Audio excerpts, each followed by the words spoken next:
I think it's important to ask ourselves, why do we like a product so much? Is it because it actually really works well, or is it because of the, I hate this word, clout that you get of using the products from that line? Hey guys, welcome back to my channel. So today I'm going to be spilling some tea. So I'm going to be telling you guys all of the skincare products that I tried in 2019 that I flat out hated and will never repurchase. So if you guys are not subscribed to my channel, make sure you hit that subscribe button.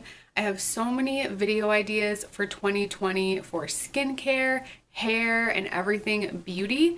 So make sure you are subscribed so you guys can see all of my future videos. Okay, so the first collection of products that I reviewed in 2019 that I strongly dislike is Kylie Skin. So first of all, every single product from her line is over $20. Sometimes things are expensive for a reason, and I'm a big believer in investing money in something that is good quality and not buying something that is super cheap just for the fact that it is cheap. But with Kylie Skin, the price does not correlate with the quality of the products at all. Let's talk about the face wash. So this is the foaming face wash.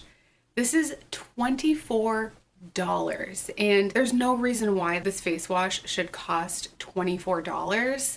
It's nothing better than you can find at the drugstore, and I'm just appalled at the price of that. The moisturizer in particular really irritated my skin. I had red bumps on my skin the morning after I used it, and then the walnut face scrub. So I just thought that this was the most basic scrub that I have ever used.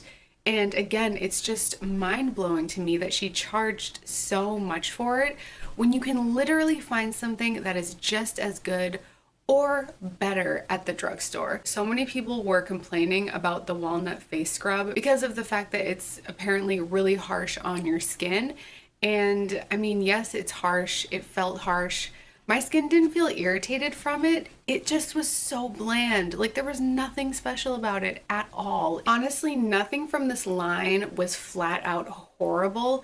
The thing with this line that gets me is that it was so overpriced and the products were so mediocre. There's one more thing I want to say about Kylie Skin. This is just my take on skincare in general, but I just do not think that twice a day you should be using like a 5 or 6 step skincare routine.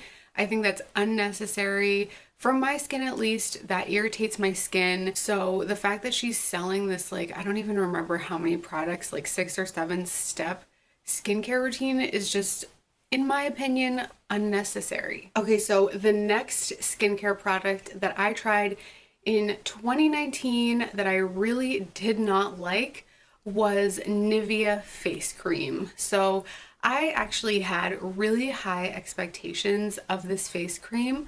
I thought it was gonna wow me because it is such an OG skincare product, but it totally did not. I did not like it at all, and I don't see the hype. It ended up just being way too thick and oily on my skin. The Nivea face cream gave me an incredibly oily look, and it just felt like I had almost like tacky, thick, weird smelling glue on my face. It was weird. Consistency was weird. It smelled weird. I'm just not a fan. So the next product that I tried in 2019 that I absolutely did not like was African black soap. Now, I was skeptical at first because African black soap is considered more of a natural skincare product. So for that reason, I thought that it wasn't going to do anything for my skin. I thought that it was just going to be way too gentle, as many natural things are, and it just wasn't going to be effective. To my surprise, it actually worked the complete opposite from the way I expected it to work. It was almost too drying on my skin. Even though it was natural and made of natural ingredients, it really made my skin sting after using it. And also I was left with acne on my jawline and my chin after a week of using African black soap. Also, it has coconut oil in it, which granted typically it breaks me out if I use it on my face, but I thought that maybe if coconut oil was mixed with other ingredients, it would not affect my skin the same way. Just like a ton of other ingredients, when they're mixed together, they work differently from when they're used independently of one another. That's how I thought maybe coconut oil would work well, but clearly it didn't. And my takeaway from African black soap is just because something is natural doesn't mean that it is going to miraculously work amazingly on your skin. All right, so the next line that I tried this year that I really did not like and I was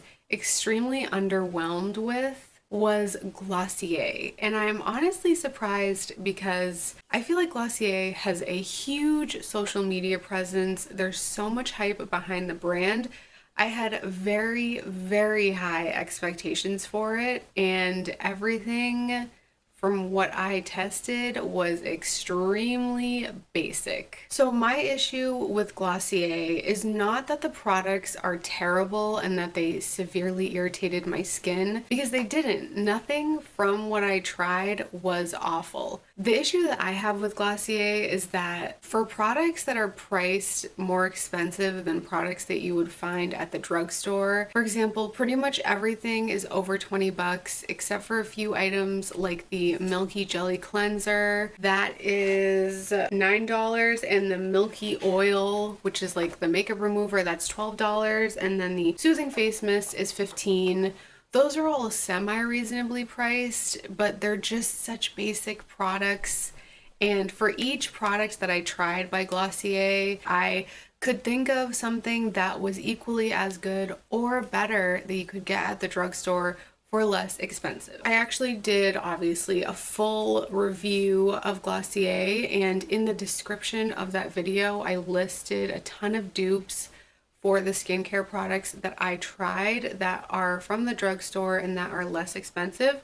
So if you guys want to check that out, I will link that below. I realize that this may sound harsh, but I feel like Glossier is just drugstore skincare with a very, very aesthetic and millennial-esque packaging, also with higher prices. Another thing with Glossier is that, sure, for example, the face wash, the Milky Jelly Cleanser is only $9, but for $9, you're getting such a small amount of product. I don't know. I think it's a waste, and I don't think it's worth it. I know there's actually a huge following of that Milky Jelly Cleanser, so if you really like it, then that's awesome.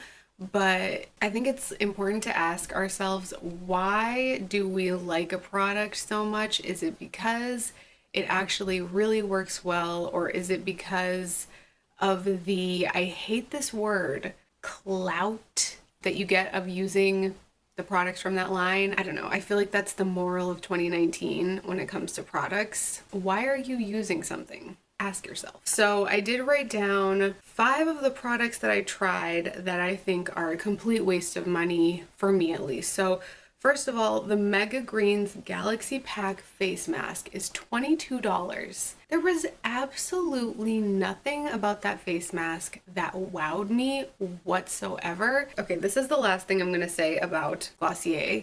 The Balm.com product, I realized that I tried the one that was untinted, so maybe the tinted ones are different, but for $12, the Balm.com was a complete waste of money. It's literally Vaseline. That is all it is. So if people are wowed by Vaseline, then they just need to try out the actual tub of Vaseline that I carry with me everywhere I go.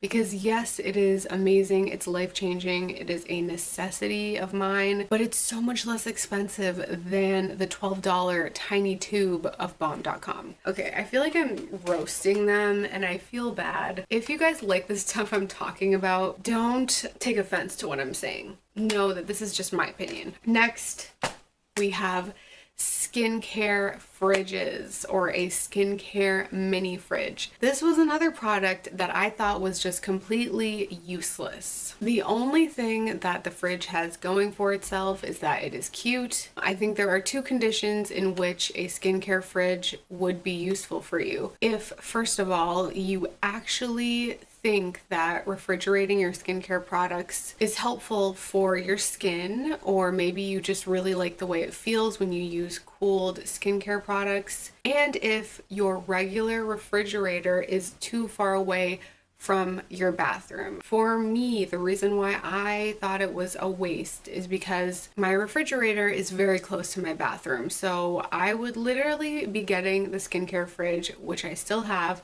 for aesthetics. And second of all, I did not find that refrigerating my skincare would do anything in the long term to help my skin. Sure, putting my facial spray, my quartz roller, my sunscreen in the skincare fridge definitely made my skin feel refreshed. After 12 hours, my skin looked the same as if I had used skincare that was not chilled. Now, it wasn't entirely a waste of money because there are a lot of things that I could use I'm calling it a skincare fridge. It's basically just a mini fridge. There's a lot of stuff that I can use the mini fridge for now and in the future that doesn't involve skincare. In regards to skincare, I don't put stuff in the mini fridge anymore besides my rose water spray and my quartz roller, and those two things could literally go in my regular fridge, and the way that they work chilled isn't even that life-changing to make me recommend you guys to buy a skincare fridge. Okay, so the next product that I tried in 2019 that I really did not like was the Cetaphil Gentle Skin Cleanser. Now, unlike a lot of the products that I've mentioned in this video, I actually think that the cleanser is a good product. I just found that for my skin, it did not work. So if you have like really dry skin, if you have extremely sensitive skin, this cleanser may be a good option for you, because when it says gentle, that is exactly what it is. It is so gentle that I literally had like a little bit of leftover makeup on my under eyes, and it didn't remove any of it when I used the cleanser. Okay, so the next line that I want to talk about is Florence by Mills. This is the final skincare line that I just really did not like in 2019. I don't even know where to start with this. So within Florence by Mills, there is a collection of skincare and there is a collection of makeup.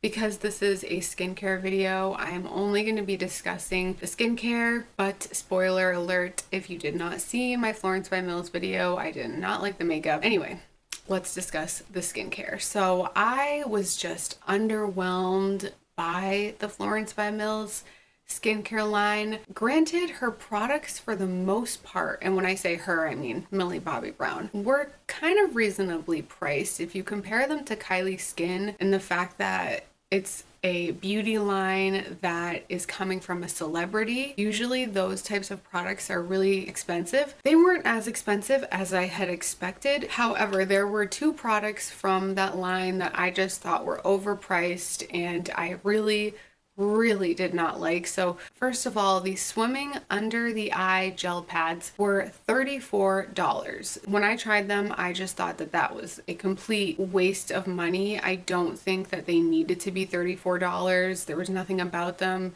that wowed me. As a matter of fact, out of everything in the line, that was definitely not like my top pick. When I put them on, they continuously slid down my face unless I was laying on my back, in which case they would slide down the side of my face. Just for the price, I was just like, why is this $34? This is extremely like basic.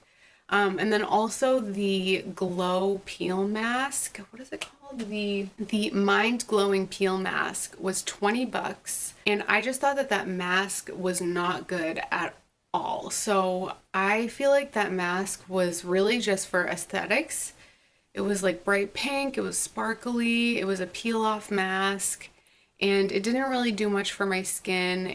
If anything, it irritated my skin and I just wasn't a fan. I don't really like those like cute aesthetic skincare products because I feel like I want to be putting something that is good for my skin on my skin. I don't want to put something on my skin because it looks cute. And I feel like that is what a lot of the products in the Florence by Mills line were about. Just using something for the fact that it's cute, or using something for the fact that it's by Millie Bobby Brown. Now, I realize that her fan base is mostly teenagers and some preteens. However, I almost feel like that doesn't matter, because for people that are so young, like teenagers, their skin is so vulnerable, and should they really be putting something like that glow mask on their face? Is that really an excuse to make a product like that?